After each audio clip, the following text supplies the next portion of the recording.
Good afternoon and welcome to the webinar. We're still gathering in the last few attendees. We always start promptly at the top of the hour, so bear with us for a few more seconds as the last few members of the audience assemble, and we'll get started. And with that, we're ready to get started.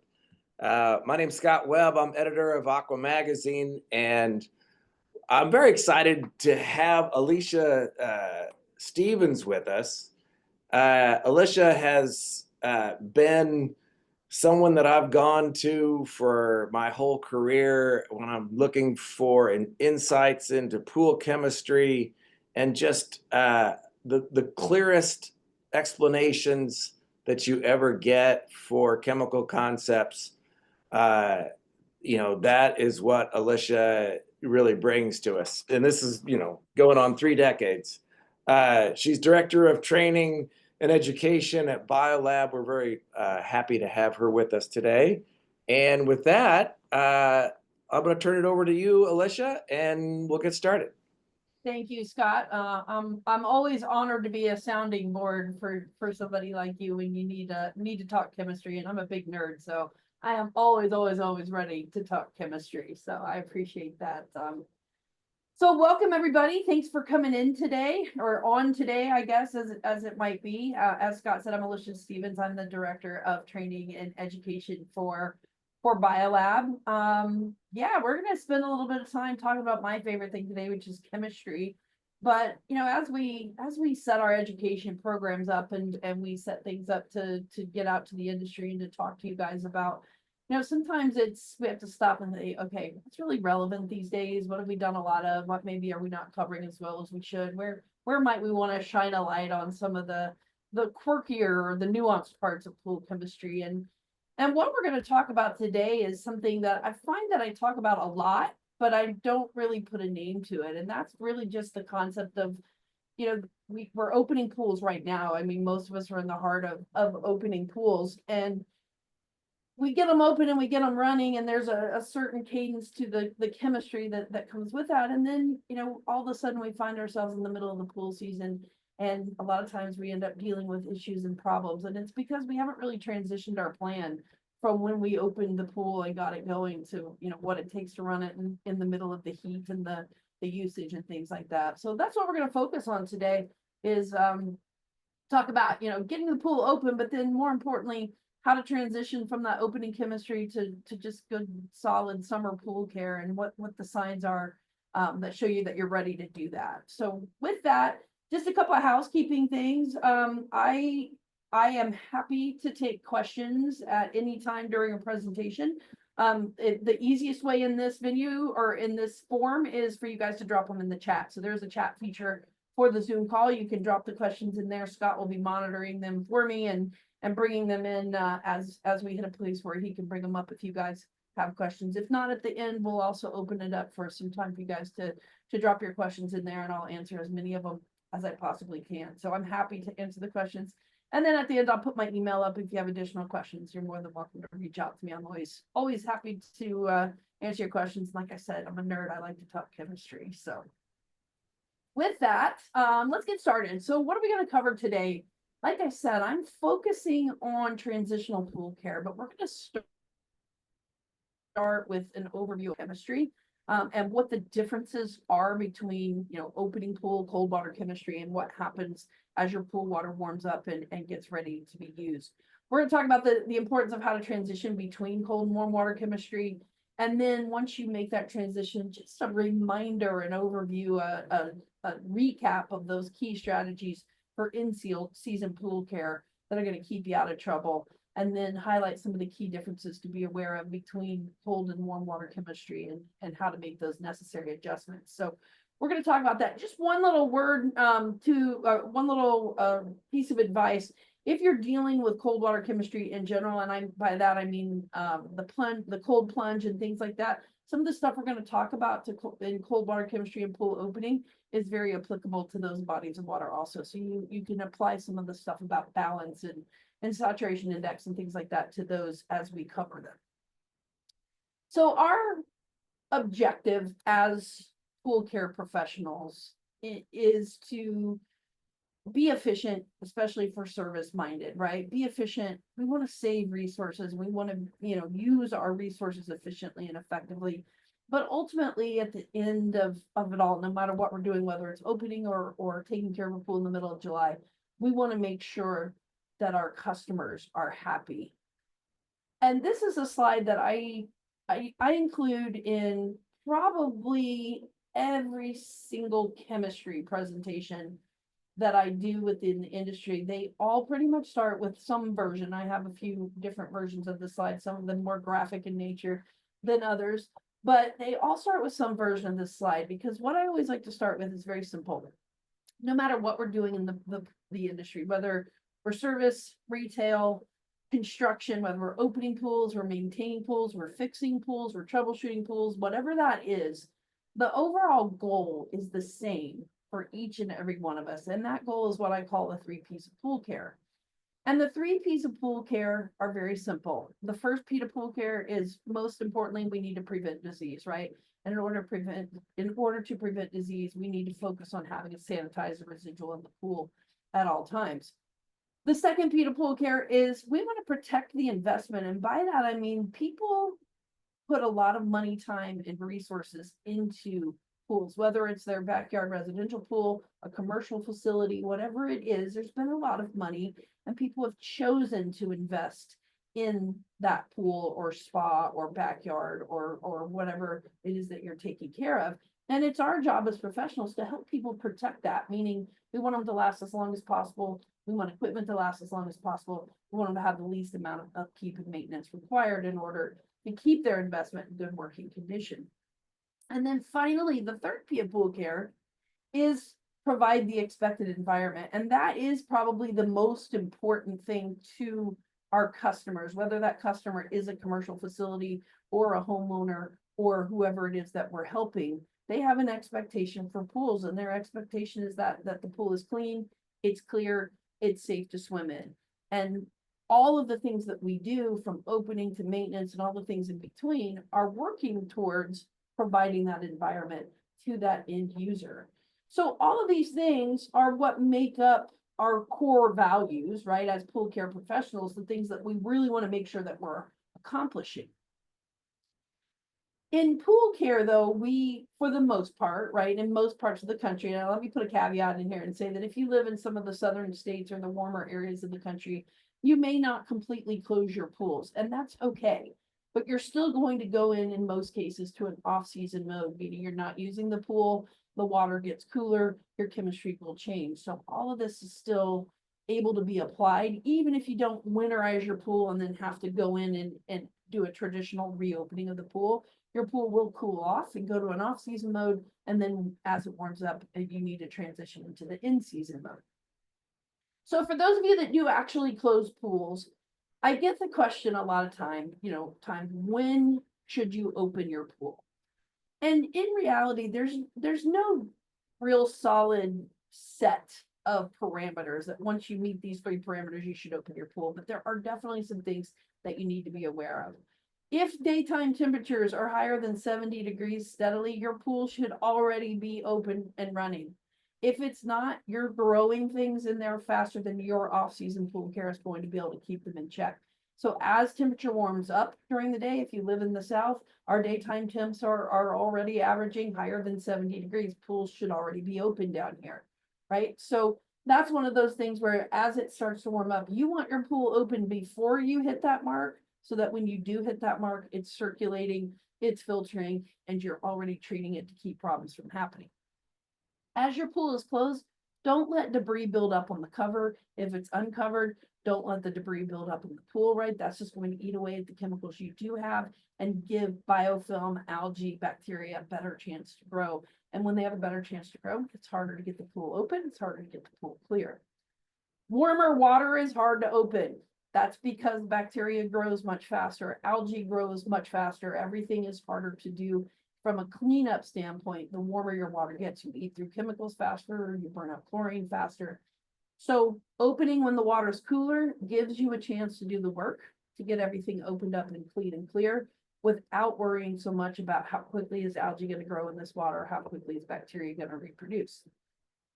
And then kind of the final thing to consider is if you have a mesh cover on your pool or no cover on your pool, open as early as you possibly can, because those pools get a lot of garbage in them over the course of the winter. They get rainwater, they get snow runoff, they get dirt, they get debris, they get all sorts of things that are going to introduce contaminants that will make it harder to open your pool. The longer it goes, the warmer it gets, the more debris there is, the more likely it is to be green when you open, the more likely it is to be cloudy when you open, and the longer it's going to take to get it up and running.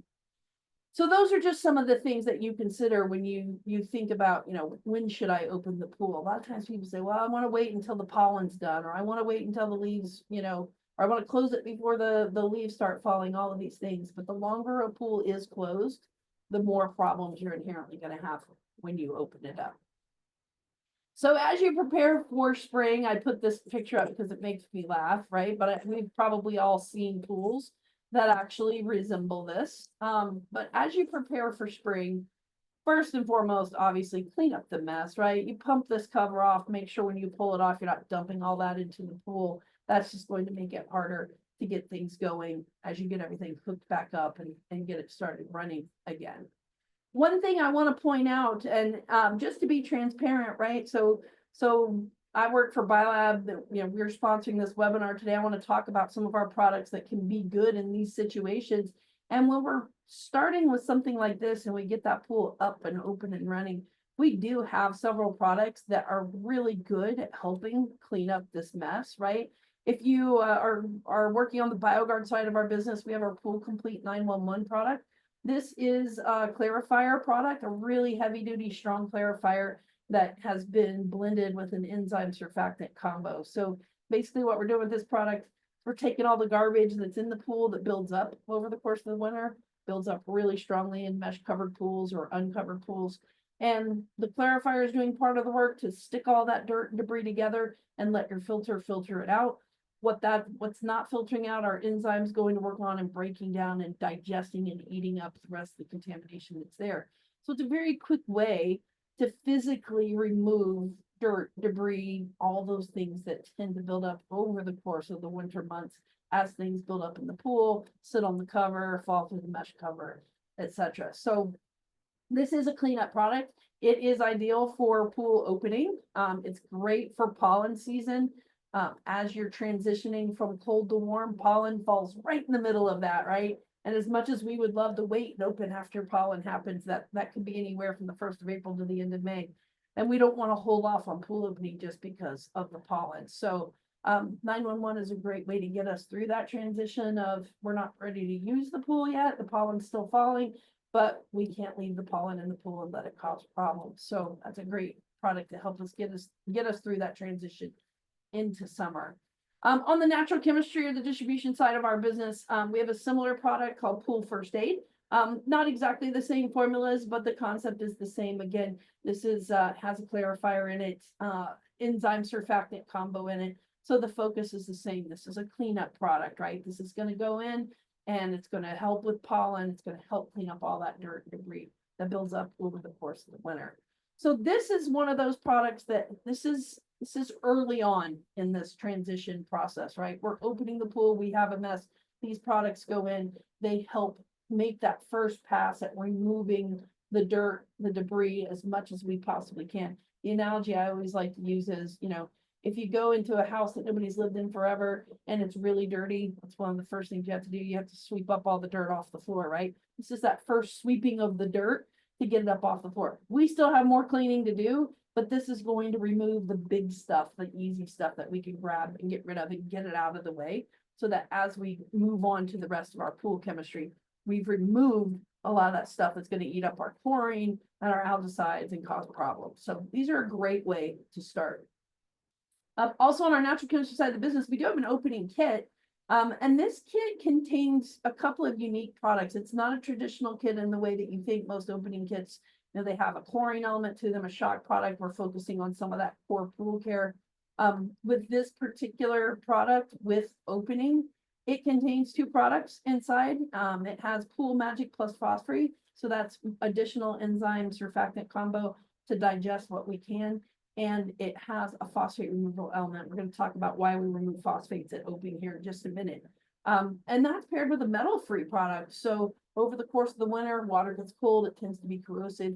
You may get some dissolved metals that are in the water that you want to make sure you take care of before you start shocking the pool and getting it to that core pool chemistry that gets you into the heart of the summer. So this is a great way to start it up. Remove some of the garbage that gets built up and make sure that you're not going to end up with a staining problem or something as that water warms up and we start to shock and oxidize and do all those things that can cause problems. So these are just a couple of things that you can use to get started and really set you up to be able to run your pool very effectively and efficiently as the season actually hits. Now let's talk a little bit about cold water chemistry specifically, because when you open, right, it's cold. All right, maybe it's not icicle cold, that might be a little early to open, but it's pretty cold water. And there's just some things that you need to be really aware of with the characteristics of cold water. And more importantly, you need to be aware of what changes in the water as it starts to warm up and as we get, closer and then into the actual season. So water balance in cold water tends to be a little bit unique, and that's because just the characteristics and the parameters of cold water. It changes our carbon dioxide chemistry, it changes calcium solubility, it changes the aggressive nature of water. So as water is cold, balance is a little bit different in cold water as opposed to what we need it to be in warm water in order to truly meet. And again, what are we trying to do? The 3 P's of pool care, right? So we need to prevent disease, which means our sanitizer needs to be working. We need to protect the investment, which means we don't want water to be corrosive or aggressive, which can be a big problem in cold water. And we want to make sure that we're providing the expected environment. So when we talk about water balance, and we talk about water balance in the spirit of in-season pool care, and in-season pool care, we're focused on protecting the equipment and all of that sort of stuff, right? But we're also really focused on our bathers comfortable, our eyes getting red and bloodshot and irritated, is skin itchy, is the water cloudy, can you see clearly to swim in the pool? Those are some of the things that we're really focused on in the heart of the season. But in the colder water months, even after the pool is open, what we should be more focused on at that point is the surface being damaged, because cold water tends to be more corrosive and more aggressive, right? So we need to focus less on swimmer comfort and more on, is the surface being damaged? Is the equipment being damaged? Are we corrosive? Are we scale forming? Are we causing etching problems? Swimmer discomfort comes as the water warms up. Sanitizer inefficiency more comes as the water warms up a little bit. But when we first open, we're focused more on the equipment and the surfaces. So in colder water, right? Water is very, very, very corrosive as it gets cold. And from a balance standpoint, water actively wants more calcium, and that's because calcium is more soluble in cold water. So I always use analogies, and if you picture, when it's warm outside, sometimes you lose your appetite, right? But when it's cold outside and you're inside, you just want to sit in front of the fire and eat all the time, right? You're more hungry, you want more food, you're kind of stuck in this cold weather environment. I would say it's like a bear trying to get ready to hibernate, right? So water is the same way. When it's cold outside, it's hungrier, it wants more calcium, whereas when it gets hot, it doesn't want as much calcium and it tends to want to give it back or spit it back out. So we have to balance that, because in that cold water situation, we don't want water to be corrosive, which it can be because it actively wants more calcium. But then we need to also consider what happens as the water warms up. pH tends to be lower in colder water, which helps us keep calcium in water and keep scale from happening, but it also tends to make the water more aggressive and more corrosive. So as that water gets colder, the overall nature of water means it is more aggressive. It tends to be more corrosive, more damaging to pool surfaces and equipment. Along with that, even if we need to make adjustments, we need to add something, cold water makes it a lot harder to be able to dissolve chemicals, right? So even if we are trying to make an adjustment, we are trying to put something in the pool. If anybody's ever tried to do a midwinter shock treatment to a pool when everything's shut down and the water's freezing cold, you pretty much have one choice of what works really well. And that's liquid chlorine, right? Because you don't have to pre-dissolve it. It doesn't care if the water's cold. You can put it in, stir it around, and get some good out of it. Whereas if you're trying to dissolve a cal hypo product or something along those lines, it's harder to do when that water is super cold. Also, one thing to know about cold water is it does and can interfere with your testing. So when you first get a pool started and you take that first water sample, you want to be aware of a couple of things with cold water. One, chlorine or cyanuric acid can sometimes be masked in cold water. So the colder your water gets, the harder it is to get an accurate cyanuric acid reading. But the other things that happen is when water sits over the course of a winter, right? There are certain things in the water that we call it stratifying, right? Or they settle out or settle to the bottom of the pool. Some things don't. You can test pH pretty accurately if water's cold. Really, you can test chlorine accurately if water's cold. But things like cyanuric acid and things like borates, for example, and salt can do the same thing. These things, when water is still and it's cold and things aren't dissolving quite as well, they tend to fall to the bottom of the pool.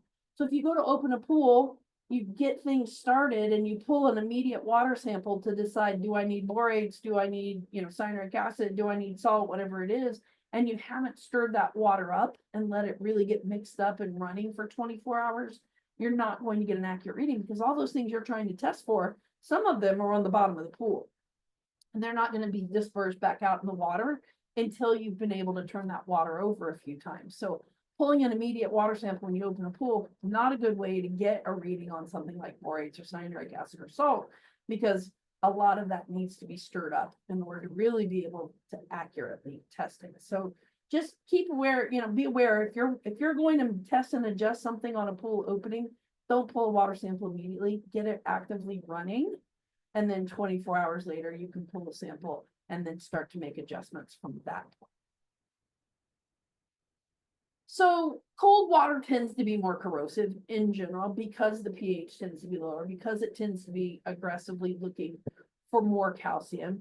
So when water is more corrosive over the course of a winter and as you get it started, right, things happen in the pool. And the things that happen are things like we corrode metal, right? Metal parts and pieces when water is aggressive. We cause corrosion. When we have corrosion, we release those metal ions out into the water. Now, in cold water, low pH, they tend to stay in the water and they're less likely to discolor, cause staining, etc. But as we move from cold water into our normal regular pool care, water starts to warm up and we start to do things like shock the pool once a week. And oxidation or shocking the pool will release those metal ions or oxidize those metal ions to the point where they fall out of solution. So as we open a pool, we may have clean, clear water with no staining, but as that water starts to warm up and we start shocking the pool on a regular basis, start adding things like cal hypo to the water, then those metal ions get oxidized, fall out, and start to cause staining and issues. So if water's corrosive over the course of the winter, metal ions are released, you're damaging your heater, first of all, right? Heater cores are made of copper. You're going to put copper into the water. You can damage any of your metal parts and pieces that are in the pool. And then once those ions are released in the water, probably okay when you first open. But then again, as you transition to regular pool care, you're going to start oxidizing and dropping those metal ions out. So part of your pool opening should be a product like Metal Free or BioGuard's Pool Magnet Plus so that we can grab a hold of those metal ions, keep them from falling out of solution, regardless of whether or not you're oxidizing or if the water's warming up, or you're getting more into your weekly pool care maintenance as you get closer to the season.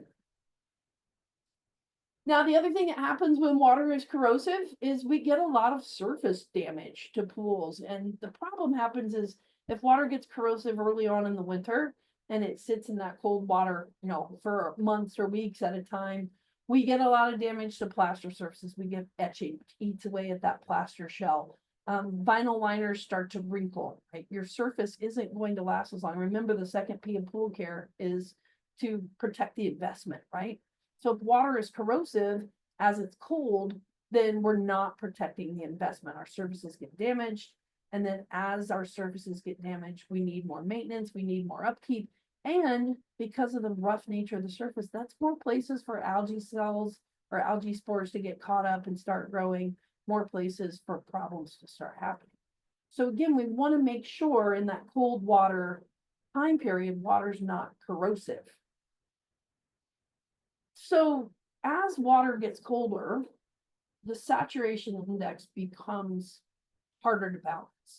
It wants more calcium. The water wants, it's hungry, right? It wants to have more calcium. It becomes more and more corrosive as it tries to balance out the fact that water is cold. The problems come when we start to warm water back up again, right? Because if you look at the saturation index, what are we using to measure the saturation index? We take the pH of the water, right?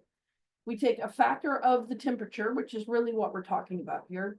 Calcium, alkalinity, TDS, we put that into an equation, we spit out a number, and that number gives you a snapshot. And let's be clear, it's no more than a snapshot of whether or not your pool is corrosive, scale forming, or we would consider it neutral or balanced. We, of course, want it to be balanced or neutral. We don't want to be corrosive or scale forming. But as the water gets more corrosive, right, as the temperature gets lower during the course of the winter, we tend to slide more towards the corrosive side of things, which causes all sorts of damage. So temperature is going to have a really big impact on our ability to balance the saturation index. This is just something I pulled from the CPO manual, and this is the impact that temperature changes.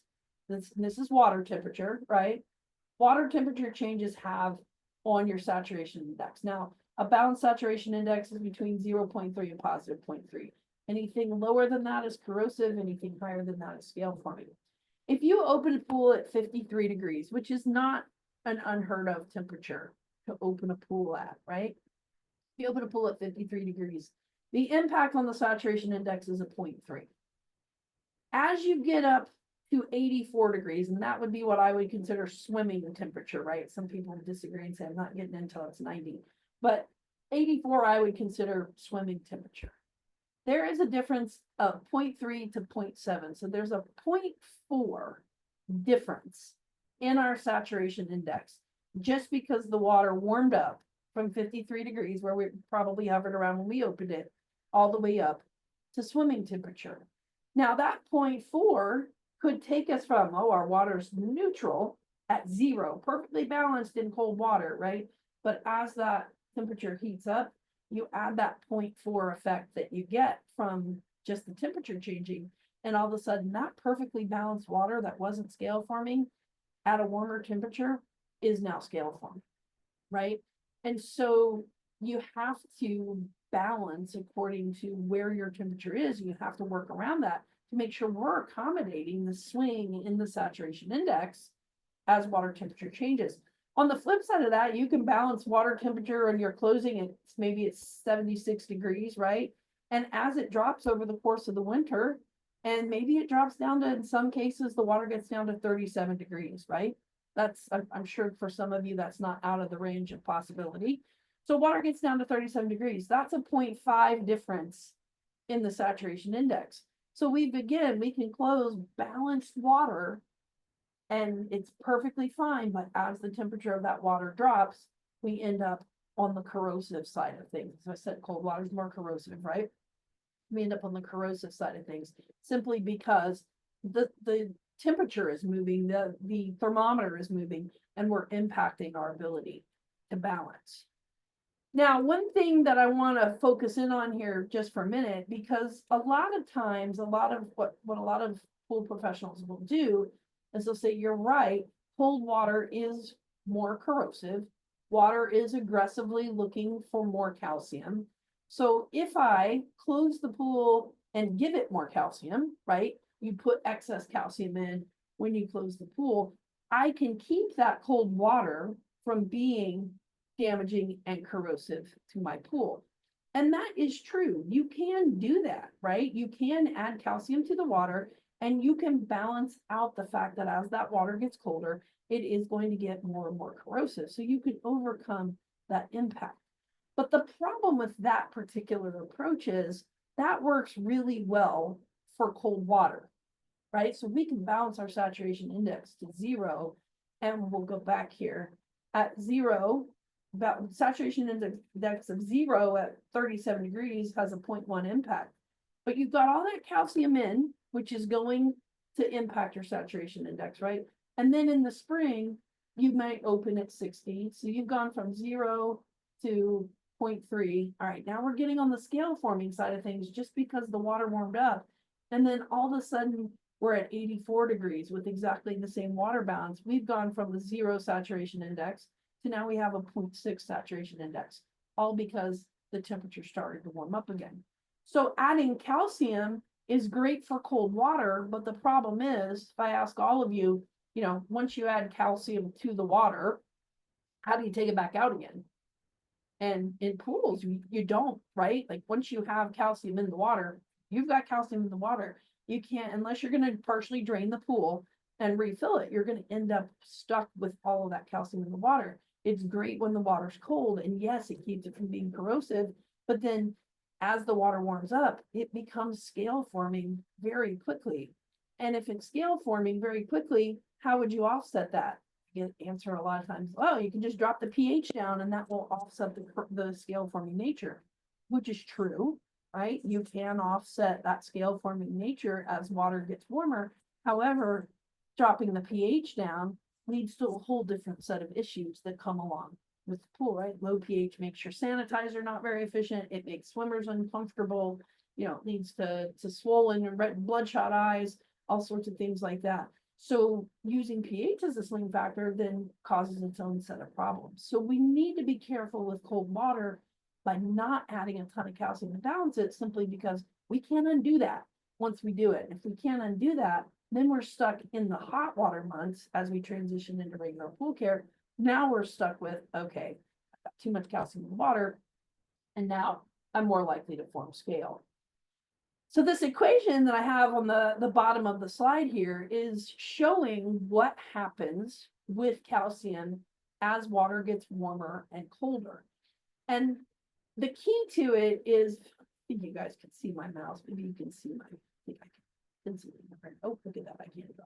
The key over here is carbon dioxide. As water gets warmer, we lose carbon dioxide, right? It gases off. As water gets colder, we tend to keep carbon dioxide in the water. So carbon dioxide, as far as water temperature goes, is the swing factor to this chemistry. Now, if you picture this equation and you look at this little double arrow right here, the double arrow means both sides of this equation want to be balanced with each other. So if you picture those old time, I call them judges scales, but the old time scales that people used to use, they had the big plates on them, right? And on one side of the plate, you put what you wanted to measure or what you wanted to weigh. And on the other side of the plate, you start adding known weights to it until those plates balance perfectly with each other. And that was how we knew what, whatever that unknown was, that's how we knew what it weighed. If you picture this equation with that same sort of setup, meaning each side of the equation is a plate, and we want those plates to be perfectly balanced with each other all the time. What happens is, all you can do to balance the plate is move things back and forth between them. So if one side's too heavy, you have to take something from the heavy side and put it on the light side in order to be able to balance it. So with carbon dioxide, that side of the plate, so we've got on this side of the equation, we've got calcium right here. We've got carbonate, which is our pH and our alkalinity, right? We've got calcium carbonate here, that's scale, right? That's important. And we've got water and carbon dioxide. So if you look at these from a plate standpoint, in cold water, we keep carbon dioxide in the water. That side of the plate gets heavy, right? And if that side of the plate gets too heavy, we need to move something from this side over here over to this side in order to balance the plate. In order to do that, we don't form this scale right here. We break that apart and we leave it as calcium and carbonate separately. No scale. Now, as carbon dioxide, let me see if I can erase some of this. I'm making a mess here. Now, as carbon dioxide in water heats up, we start to lose it. And when we lose carbon dioxide, it leaves, right? And when we lose carbon dioxide, that side of the plate gets too light. And when it gets too light, we have to move something from the heavy side to put it on the light side in order to be able to balance it out. To do that, we have to move calcium and carbonate over to the side of the equation. And in order to move those things over to balance it out, we have to create scale in order to do that. So the more carbon dioxide we lose, the more scale we form. The warmer the water is, the more scale we form. The more carbon dioxide we keep, the less scale we form. And that's why cooler water is less likely to scale. But once you add calcium to the water, you got to do something with it, right? And you have to do something with it. You have to be very cognizant of where that water temperature is and what's going to happen in the future. All right, let me see if I can get off of this screen here and move on. Okay, so as water heats up, right, calcium solubility gets worse. Calcium starts to fall out of solution as we try to balance the plate. When it falls out of solution, we get cloudy water. Oh, all those annotations on there. I guess I have to go back and erase them all. Give me 1 second.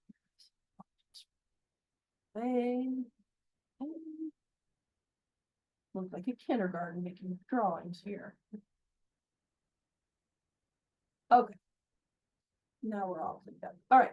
So as the water heats up, calcium starts to fall out of solution. When it falls out of solution, it creates cloudy water, starts to create cloudy water. Then it's going to build scale on your surfaces and your equipment, cause damage to things, and create overall problems. So what we have to really be aware of is if you have added calcium over the course of the winter, and that was your answer to keeping the saturation index in balance, as the water warms up, you have to then go back and add a stain and scale or a scale and inhibition product to help you hold on to that calcium and keep it from causing damage and causing problems. So if that's the way you've gone, I would rather balance pools another way. I would rather balance pools with pH, etc., something that's easier to move in order to keep the saturation index in place.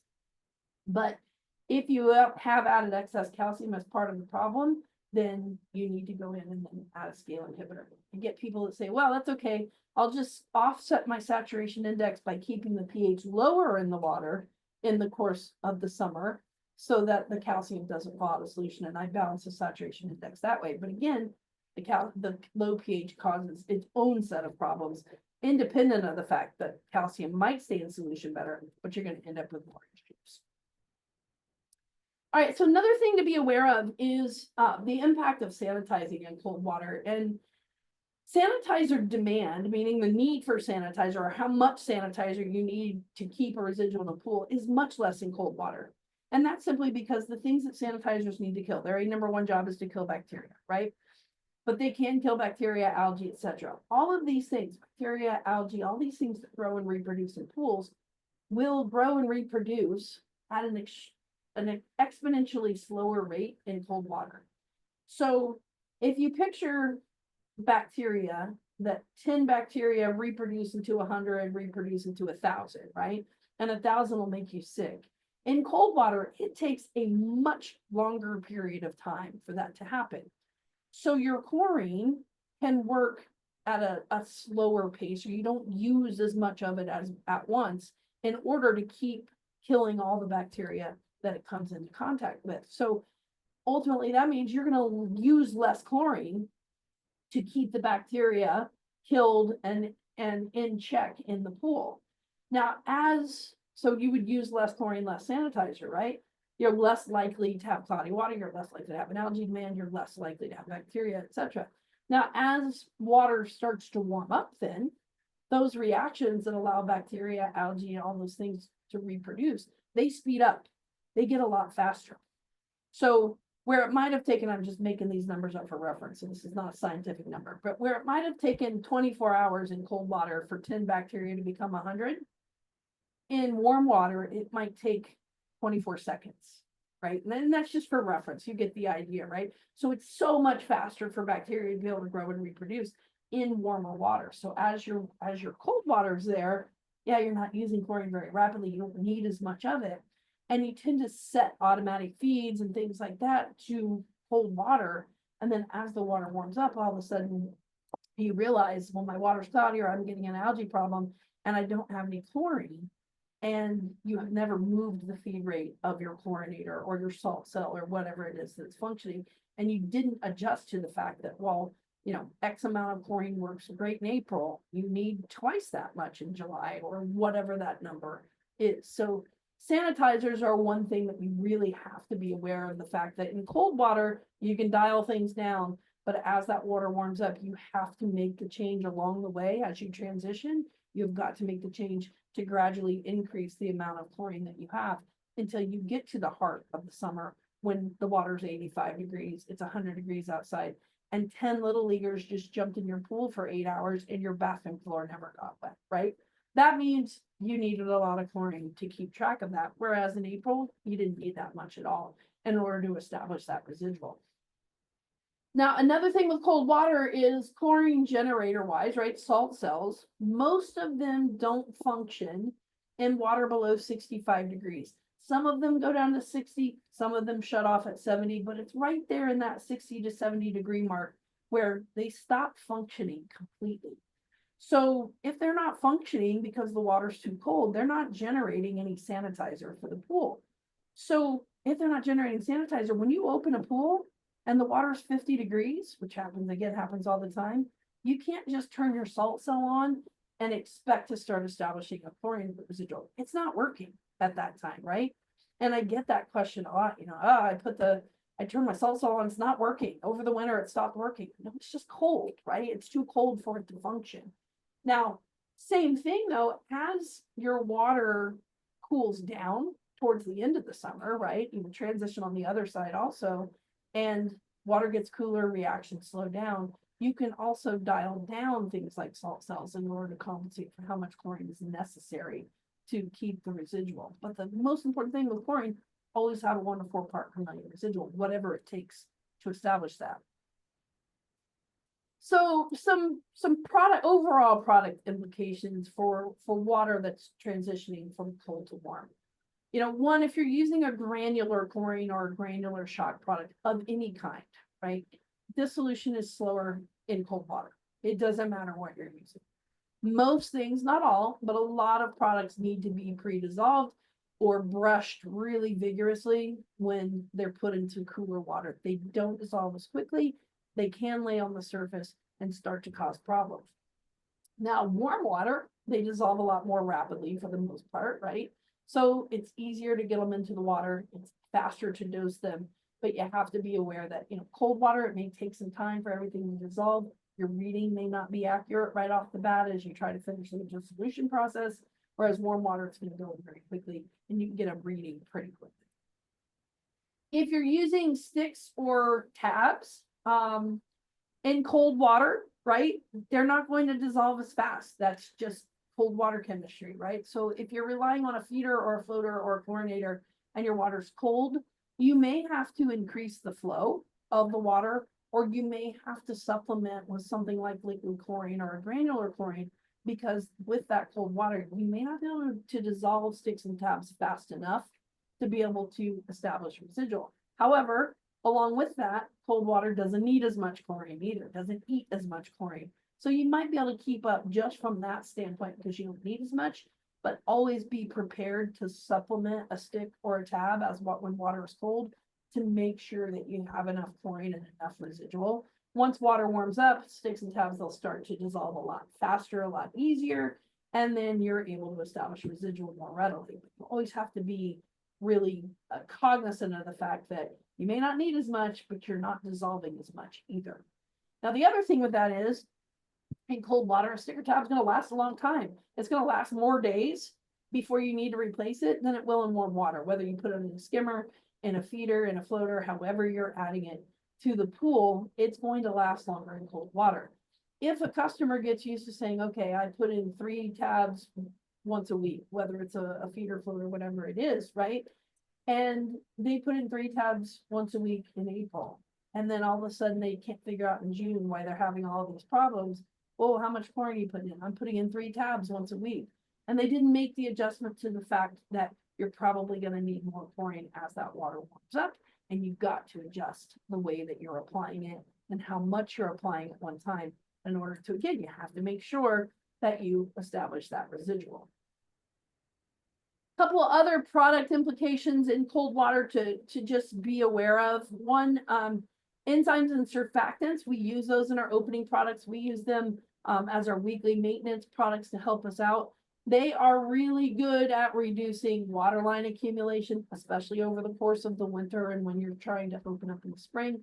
They digest non-living organics, but in cold water, the amount of time it takes an enzyme to work increases. So when you're putting an enzyme in cold water, I'm not saying it doesn't work. It works just fine, but you're going to find that it's a lot slower at its job in cold water. As you get to kind of the 70-degree mark and above, enzymes and surfactants work just fine, but lower than that, you start to get kind of a slower effect. You still get a good impact, you still get a good effect. They're still great for opening, but they will work a little bit slower in those cases.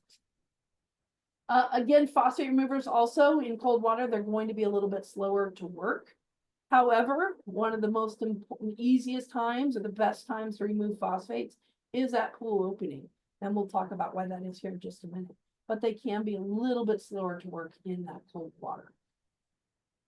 Couple of more things to think about as water goes from cool to warm. Automatic feeders, whether it's a chlorinator or a salt cell, you know, you tend to set a feed rate at opening. It works, but again, less chlorine consumed in cold water. It dissolves slower, more chlorine consumed in warm water. So if you don't adjust the feed rate along with the water temperature, you end up under chlorinating in a lot of cases. On the back end of your season, you end up over chlorinating in a lot of cases because you have to make that adjustment to the fact that the water temperature is changing. Skimmer floater feed. You can put certain tabs in skimmers. I know people are like, oh, don't ever put tabs in the skimmer. Specifically for our BioGuard brand, we have our SilkGuard Complete tabs, perfectly safe to put in skimmer because of some of the additives that we put in there. But whether you're putting product in the skimmer or in a floater, as water warms up, you're going to need more. And that's really the easiest way to put it. So you can get by with less in the beginning, but as that water heats up and bather load increases, etc., you're going to end up needing more, whether you're in a skimmer, a feeder, a floater, whatever it is. Now, as you open the pool, water's chilly, you get everything settled, you get it moving. Nobody's using it yet, right? We always have that few weeks of time when, you know, the pool's open, it's probably clear, it looks great, but nobody is even sticking a toe in it because it's still too cold and they're not really ready, right? But then there comes a point when you have to transition to that kind of lazy days. Nothing's really going to go wrong. The water is not really to the point where algae is going to grow very readily or you're going to have a lot of problems with it, to you're ready for in-season care.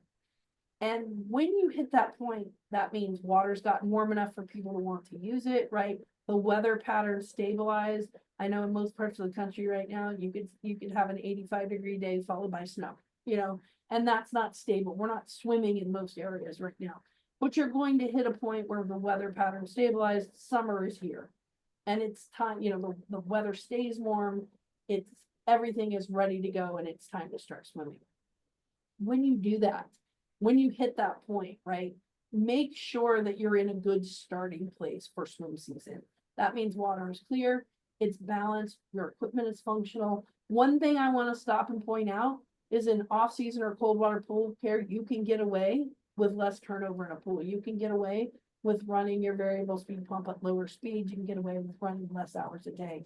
However, as you go to in-season care, you've got to make sure that you're running that pump and filter enough, whether it's you're running your single speed pump for enough hours in a day, or you've got the settings on your variable speed pump to turn over the pool perfectly. You've got to make sure that you're transitioning to the point. Good rule of thumb is make sure you're turning over the pool at least twice a day, twice in a 24-hour period. If you're accomplishing that, you're doing great. If you're getting more than that, you're doing even better. If you're getting less than that, you're going to have issues.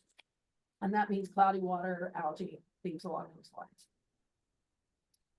So as you're transitioning, right, test your water, make sure it's balanced, right? And start to make adjustments to your maintenance frequency. You're going to be adding chlorine more often or dialing up your feeders, right? You want to make sure your filtration cycles are long enough. You want to make sure that everything is functioning properly. And then you're going to transition to what I call weekly pool maintenance.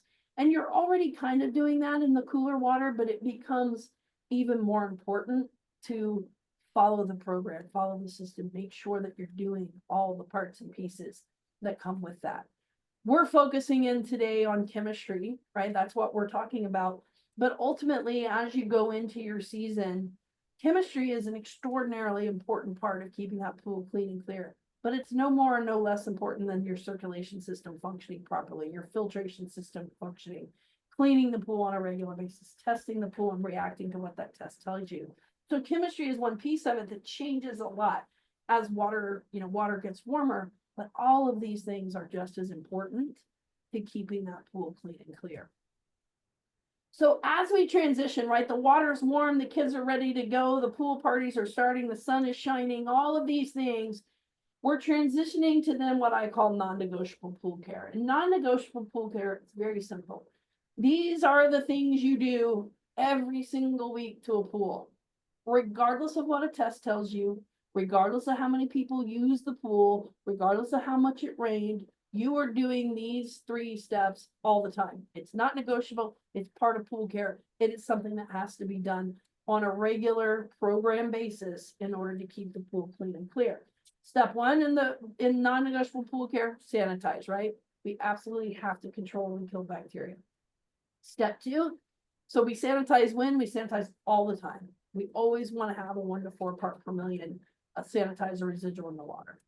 Step 2, shock the pool, right? We shock the pool at least once a week. We'll talk about why that is in just a minute. Step 3, add a preventative algicide. We do not want algae to grow in a pool. We'd like to kill it before it ever gets a chance to rear its ugly head and show you green water. So adding a preventative algicide will help do that. So if we break these steps down really quickly, right? The point of step 1 is to kill bacteria. And that's meeting the first P of pool care, which is preventing disease, right? We don't want people to get sick from swimming. So step 1 is something we do all the time. Your sanitizer residual should at all times be between at least 1 to 4 parts per million. In cold water, that's very easy to maintain. The warmer the water gets, the more people that use it, the more bathers you have, the harder it gets to maintain that. And that's when you start to have to increase the amount of chlorine that you're using. Now, step 2 is oxidizing. And the point of oxidizing, it's very simple. It cleans up what gets left behind.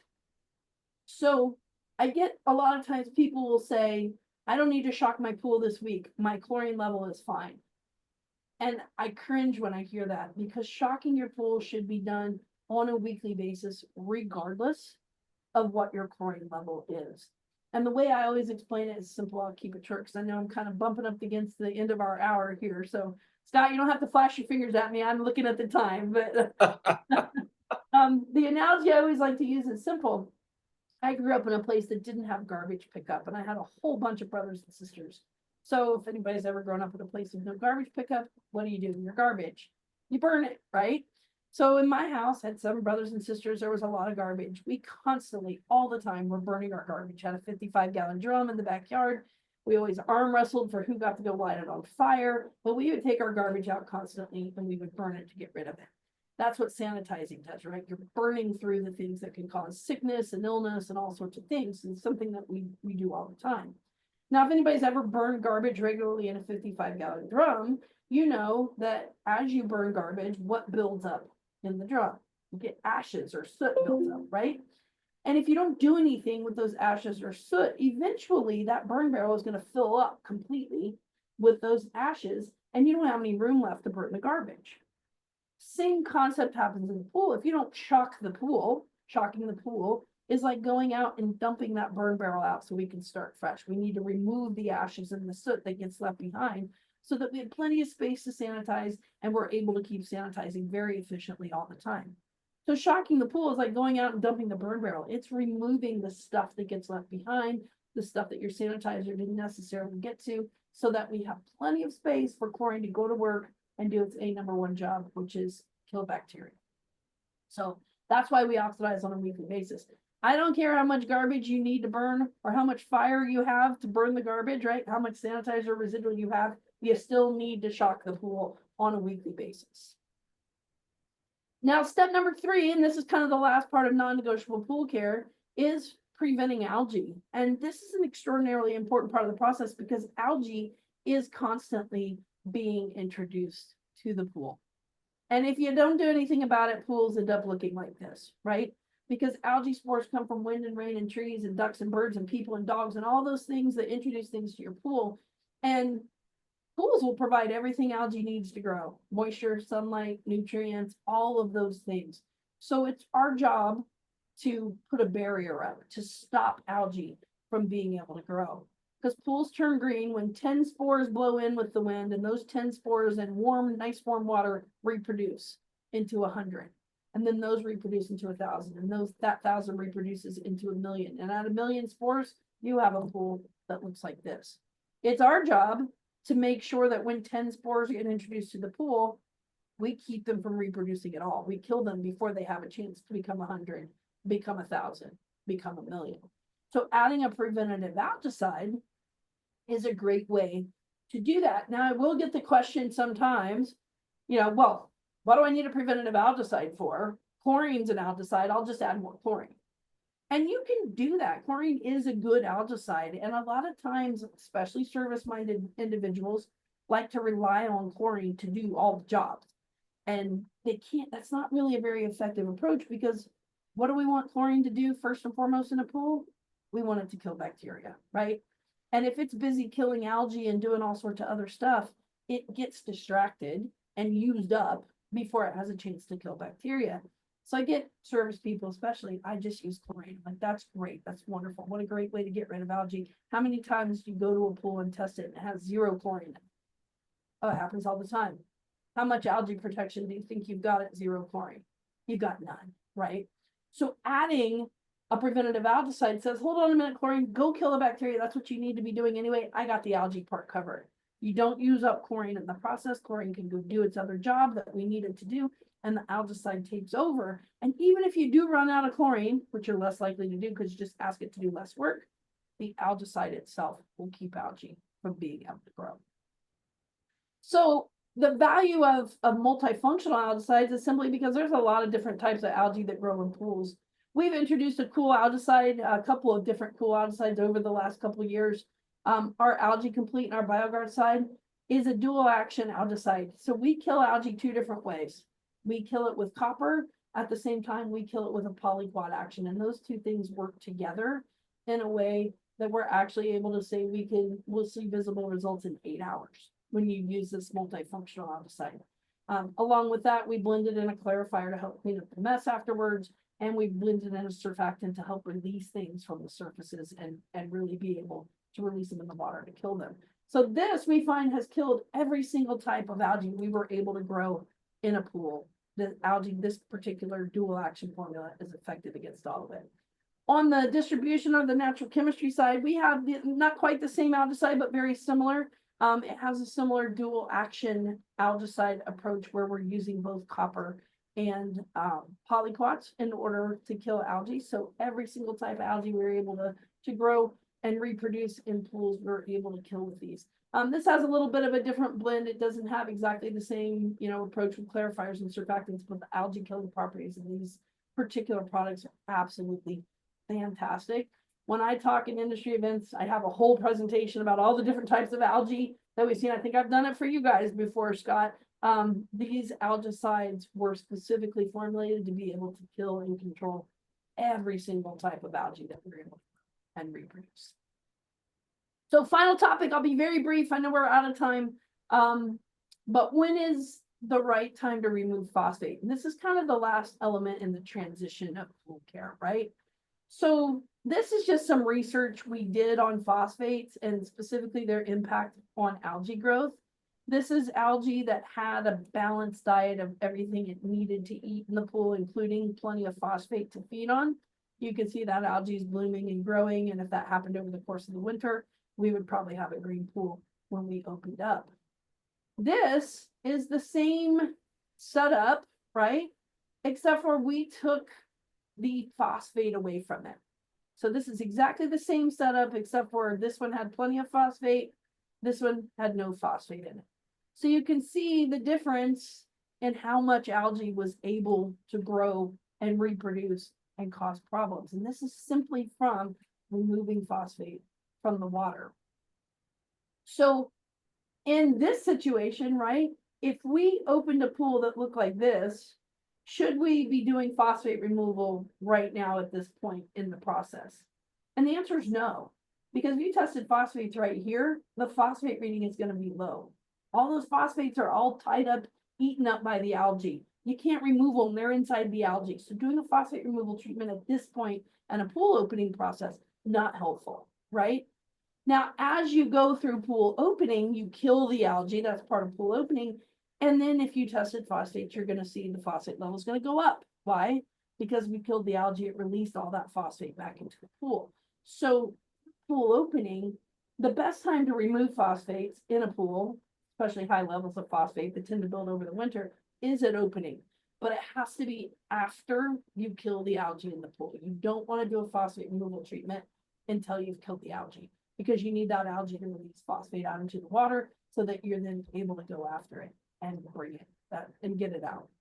We have a couple of products just real quick. These are our maximum strength phosphate remover products. We have Zero Phos in the BioGuard line and Max in the natural chemistry line. Both of these products will take out a lot of phosphate, very high levels of phosphate with single doses. They do tend to cloud the water when you put them in. That's just part of phosphate removal. So these products, they work great. They are perfect for spring opening because nobody cares if you cloud the water at spring opening anyway. You can have a couple of days to clean them up afterwards without people wanting to swim. Now, as you get more towards the in-season part of pool care, hopefully you've taken out that large dose of phosphate that may have built over the winter in the beginning. Then if you need to do any additional phosphate removal, you can go with kind of a less intense, lower level product. Our natural chemistry has a great product called Phosphorus. It takes out lower levels of phosphate than what Max does, but it doesn't cloud the water when you do it, right? So you actually use the filter itself to bring, it drops phosphate and removes it inside the filter itself. So the pool doesn't cloud when you use this particular product. Now you can't take out as much all at once, but you don't have to deal with that cloudy water mess that comes with Zero Phos or Phosphorus Max. Phosphate test kits are something you should all have, whether you're using it on your spin lab or your smart lab, or you're doing it by hand. If you need a phosphate test kit and you don't have one, I'm gonna put my email up here at the end. Send me an email. We're happy to send you a free one.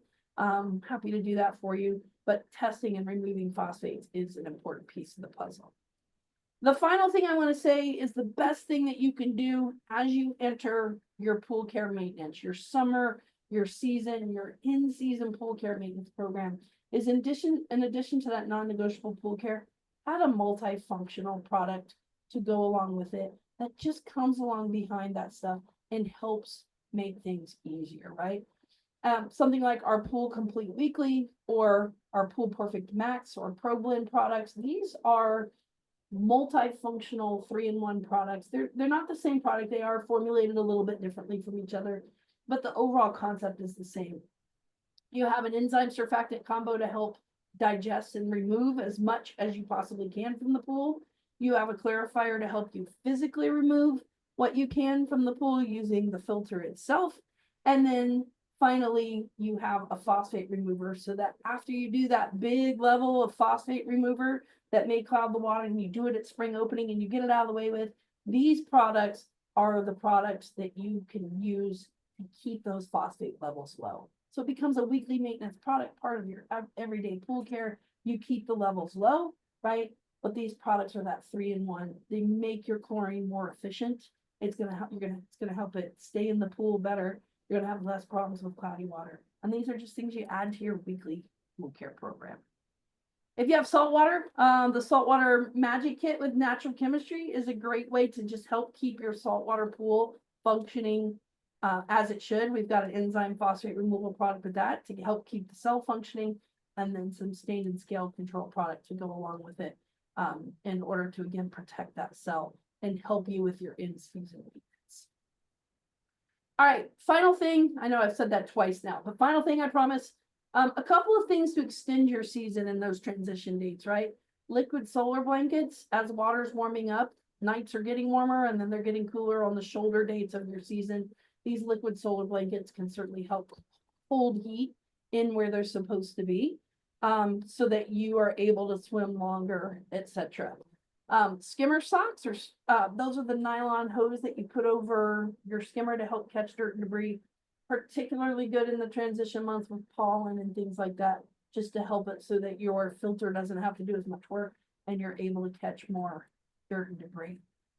And then the very last product, if you're not using borates, you're missing out. That is the simplest way I can put it.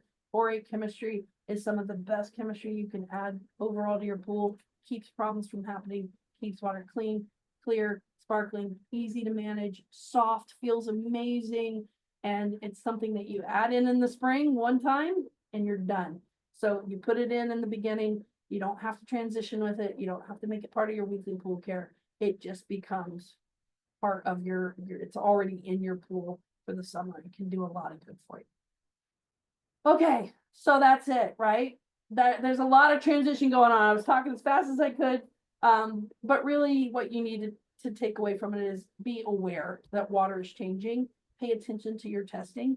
Pay attention to what your pool is telling you. Monitor it, maintain it, adjust, be proactive. Don't wait to be reactive to a problem.